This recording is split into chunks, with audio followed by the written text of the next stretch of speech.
Welcome to Truth and Company Boxing Podcast. I'm your host, John Dioria. And tonight we got another segment of 20 random questions. And tonight's guest is Deon, the Equalizer Nicholson. How you doing tonight, Deon? All right, man. I'm doing good. I appreciate you taking time to come on, man. I know it's a time crunch. Most people might not know this unless they're from your area, but you're actually fighting tomorrow night. Yes. So we're close, man. I'm interrupting your relaxation time before the fight. You actually just got done with weigh-ins. Everything went good with weigh-ins, right? Yeah, everything went great. All right, so both of you guys made weight. You're fighting at 175. You're actually fighting for a title belt versus Quentin Rankin. Some guys might know who Quentin Rankin is if they follow boxing. You're fighting for the WBC United States 175-pound title in Dallas, Texas. You flew down there yesterday from Alabama, right? We just got here today, this morning. Oh, you just got there this morning. Okay. So, yeah, you've been kind of just running around getting things done today, man. Yeah. You ain't even had time to relax yet. No, not for real. And now you're taking some of the relaxation time to jump on the podcast with me, man. I appreciate that. Thank you. Yeah, no problem. So, real quick, how much do you know about Quentin Rankin? Are you familiar with him? I know you guys are from both in that down south, so I'm assuming. I never had heard of him until told me about him. Okay, you're breaking up a little bit on me. I said I didn't know much about him until they told me he was gonna be an opponent. Oh, really? So but have you had time to study any tape Yeah. on him or watch any fights? Yeah, we've been watching fight. We've been watching tape. Okay.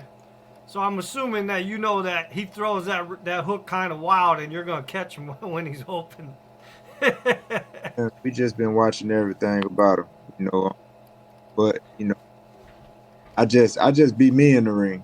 Yeah, but you be knocking people out though. Yeah. So I don't see how. I'm not trying to be biased, but I don't see how tomorrow night's gonna be any different, man. The opportunity to open up, hey, it's gonna get done.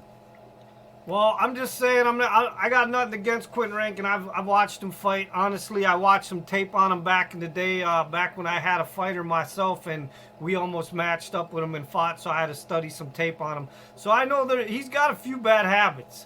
So something tells me he's gonna get caught because of one of those bad habits tomorrow night. I don't know. I'm just gonna throw a prediction out there right now, man, and say that he doesn't make it past round 4. So. All right. Be a good night for me. But anyways, so now I saw pictures of you. You had another title? Did you have another title? I got the same title. I got the same title, but I wanted that cruiserweight. Okay, all right. So you did go up a little bit and fight at cruiserweight for a minute. I fought at cruiserweight for like 3 years. Okay. 4 years. And what was the reason why you decided to come down? Just weight issues? I always can make 175. Okay. I always can make the weight, and I think I'm a lot faster. Yeah, I'm a lot faster. I'm a big guy too, at 175. When I was fighting at cruiserweight, I was always a small cruiserweight, fighting at like 193. And fight night, I'd be 193 fighting against guys that's 215, 220, All right, Deon, back up a little bit. You look like you're looking at one of those funhouse mirrors right now. We don't want you looking like that. Trying to. There we go. That's perfect, man. All right. So, all right, once again, you're fighting Quentin Rankin tomorrow. I know he's got a little bit more pro experience than you. You're fighting for the WBC US 175 title in Dallas, Texas. The card is stacked. I know there's going to be a lot of people there. Have you fought in Texas before? Yes, I fought here a few times. Okay, so you're used to the environment then, how big of a deal that people in Texas love boxing. Yeah. Okay. Are you pretty excited about this fight? Are you up for it? Yeah, I'm very excited, fighting for a title. How did the training camp go? I had a great training camp. Everything was good. Okay. All right, so you ready for these random 20 questions? Yes. Oh, wait, I got one more question. Now, some people might not notice, so I just want to throw this out there. You actually are in the same gym with former heavyweight champion Dante Wilder, right? Yeah. So, did Dante give you any words of encouragement for this fight? No, I haven't. I haven't spoke with. Oh, he's that. He Well, I told. know he's busy too. Yeah, he told me. Yeah. Well, Willie was just on the phone when he told me, good luck Okay. on tomorrow night. All right. All right, let's get to these 20 random questions. Question one: how did you get involved in the sport of boxing? Yeah, my father put me in boxing when I was like 12 years old, but I was in and out of the gym. So you can Okay. hear me? Yep. Anything else? Um, You just went. You just. When did you decide to stay in it full time though? when I got out of prison. Okay. Yeah, when I got out of prison, I was released 2013. I did, I think, 5 years in prison. So State prison. did you stay fit in prison? Did you work out a lot? Was that your plan to get out and go into boxing, or? Yeah, my plan was to get out and start boxing and do that to stay stay away from the street life, previous life that I had lived. Well, apparently it's working. Yeah, it definitely worked. So Tell you any. something, it definitely worked because from the age of 9 years old all the way up until I was 17, which I was charged as an adult. I had never stayed out of jail for a whole year. Okay. Yeah, So I mean, did you? I mean, besides working out in prison, did you like help yourself in any other way, like yeah. mentally? Used to read a lot of books. Just worked on myself. That's the best way to Yeah, I do it. worked on myself. I took that time out and worked on myself.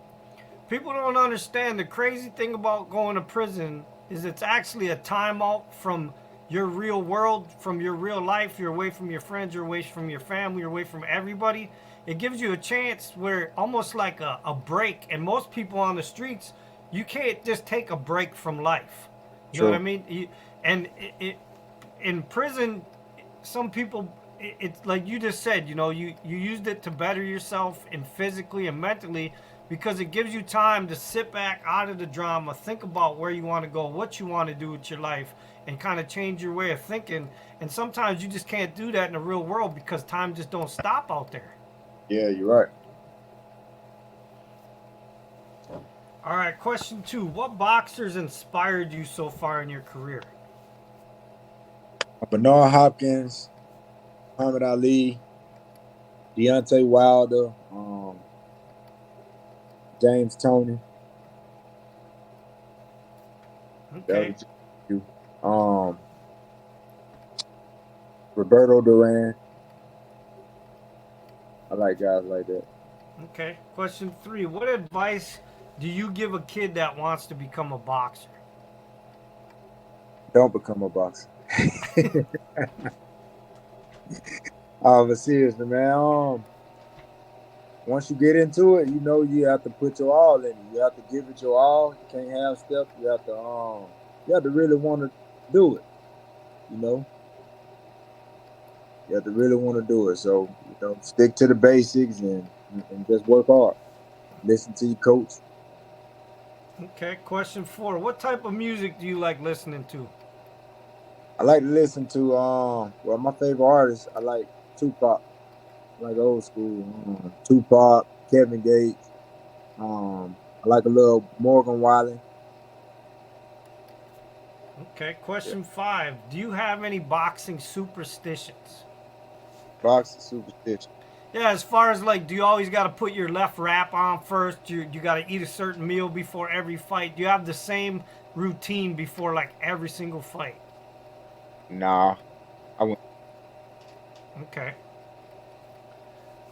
Question six: what's something that your boxing fans don't know about you? Um,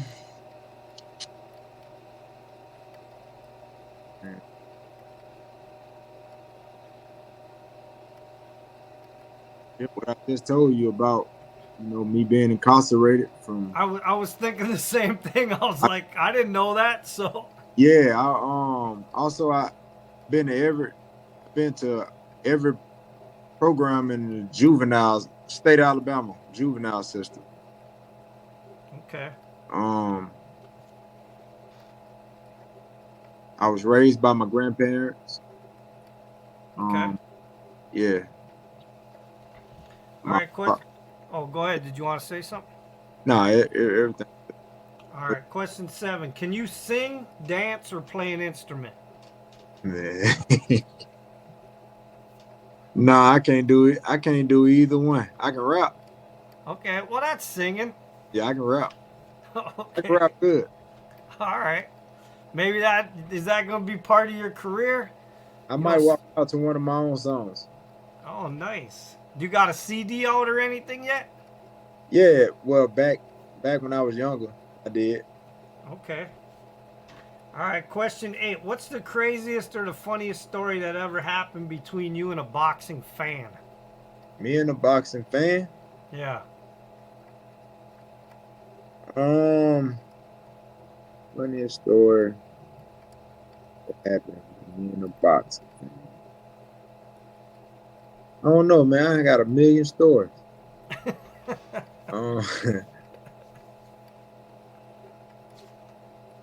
I know one time, a fan or a person that close to the gym, he took a relaxative. He was in the amateurs. He took a relaxative to make weight, and he shitted on himself in the ring. That was like the funniest shit in the world to me. But you weren't fighting him though, right? Nah, I wasn't fighting nobody. Thank God you weren't fighting him. Oh. All right, question 9. What's the number one problem in the sport of boxing right now, in your opinion? They, I think that we don't have no type of retirement plan or nothing like that. Like every other sport they got something where the fighters that they put their life on the line, they're able to get what they deserve. But you see a lot of older fighters, you know what I'm saying, who was millionaires, and it's just sad to see them. You know how you see some of them. Okay. Question 10. What's a typical Friday night for you? Typical Friday night for me is just relaxing with my kids. I like to spend a lot of time with my kids, so just doing stuff with my kids. Um, Okay. yeah, Question 11. If you could have dinner with any four athletes, alive or dead, who would be at your table? alive or dead, any athlete, Yeah, any four athletes. I would say Muhammad Ali,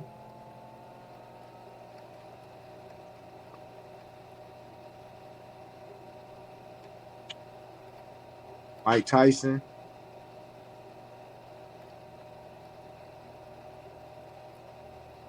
Michael Jordan,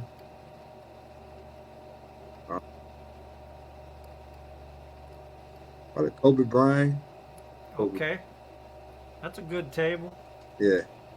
All right, question 12. Are you artistic in any way with your hands besides the sport of boxing, as far as like building things, painting, drawing, photography, writing?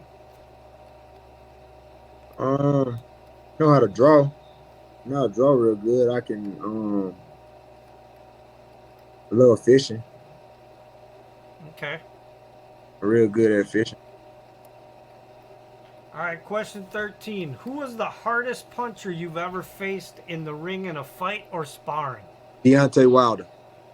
Okay. I something told me you were gonna say that. Yeah. Only because of the fact that you're in the gym with the Yeah. guy, I figured that you We probably took a sparred shot multiple. from him. All right, question 14. What's your opinion of these YouTubers and internet influencers getting involved in the sport of boxing? I think it's very important for a lot of to get involved. But for some of them that's fighting, I don't know. I mean, it looked like it done some good to the sport, to be honest.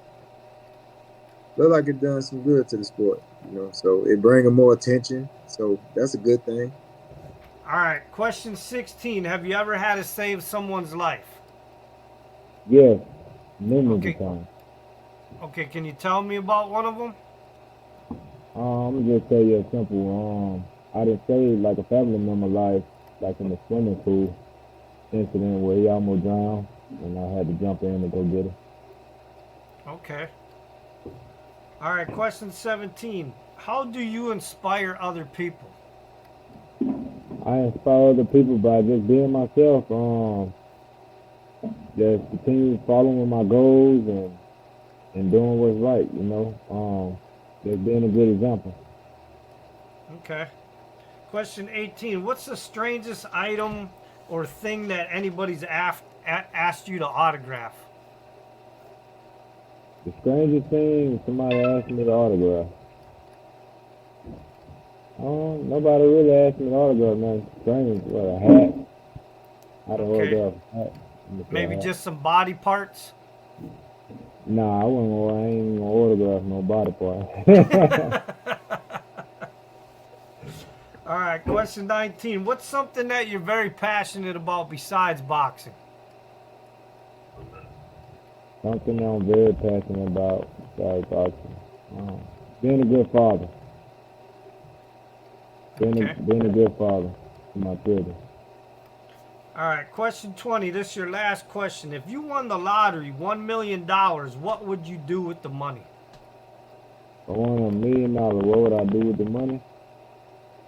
I probably would go to investing, make some smart investments. Make some smart investments. First, buy a home, make some smart investments. Okay. Well, listen, we're done with the 20 questions. I appreciate you coming on, man. I know you got a long night. I don't Yeah, know how man. good you're going to sleep tonight, but I know you're going to sleep better tomorrow after you got that title, though.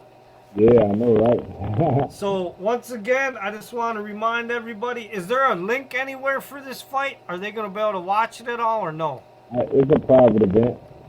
Okay, well, I guess we're just going to have to watch social media, and if he's holding up a belt and a picture tomorrow night, you know we won the title. Yes, So, sir. once again, Deon the Equalizer Nicholson is versus Quentin Rankin for the WBC US 175-pound title in Dallas, Texas. If you guys can get out tomorrow night, show up, pay some tickets, watch a great show, great card. He always puts on a great show, and I guarantee he's going to knock his ass out before 4. All right. All right, stay tuned. All right. You got anything to say to your fans? You can go follow me on Deon Nicholson on Facebook, Deon Equalizer on Instagram, and Deon Equalizer on Twitter. All right, stay tuned, and the truth has spoken. All right.